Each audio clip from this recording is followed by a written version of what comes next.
tire cleaner on the left-hand side, and then the foaming brush on the right-hand side. For the bays in that direction. Well, no, actually that goes both directions. It's bays 1, 2, 3 are going.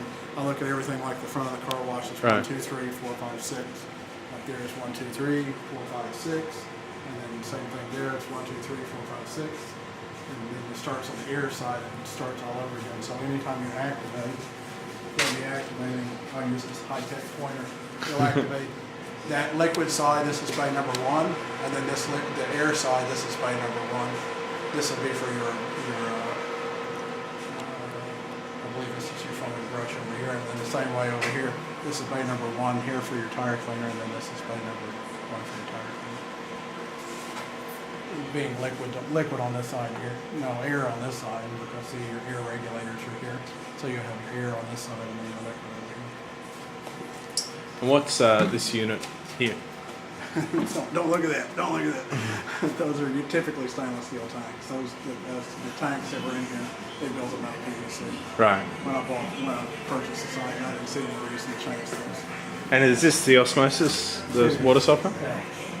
There's no water softener. This is all just osmosis. Yeah, because we have salt water coming in. And so you'll have this will be activated carbon. It takes the chlorine out. From here it goes into a pre-filter. The pre-filter is a 5-micron pre-filter. Pressure goes from the pre-filter into a pressurization pump. Pressurizes, goes through the membrane.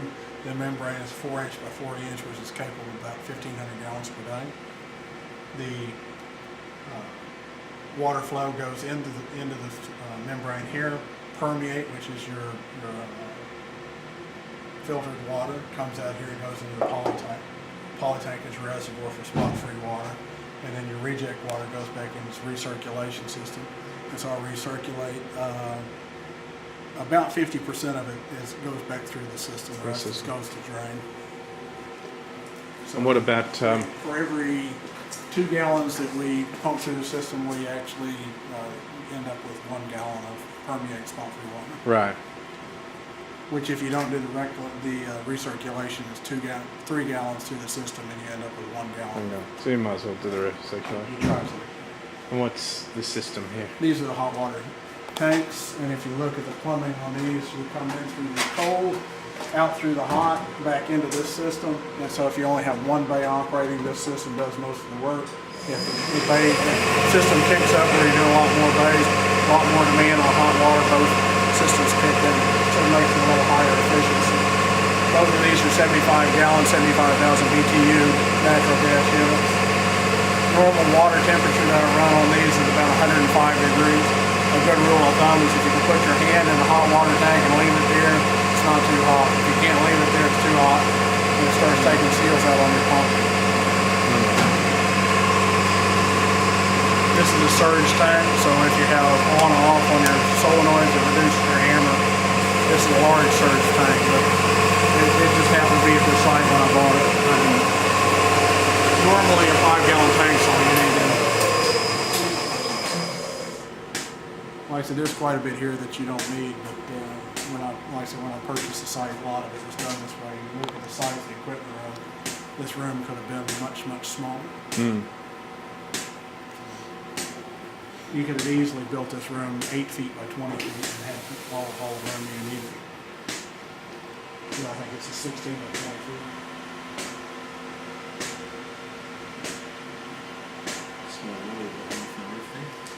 That's right. That's Arkansas trout.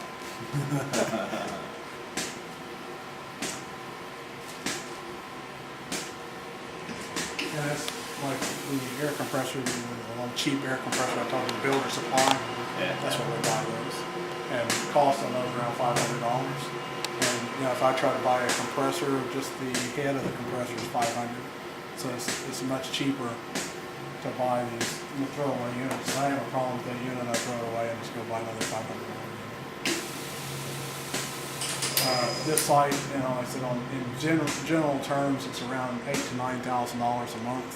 It's all net, about $7,000 out of that to make debt service and then profit. And debt service here is pretty neat because I bought this cheap. as I do buy. I try to buy everything cheap. Maximize my revenue.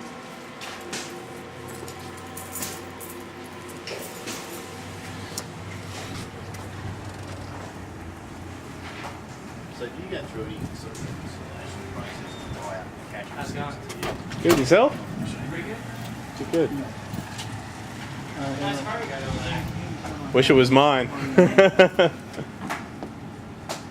Anytime I end up having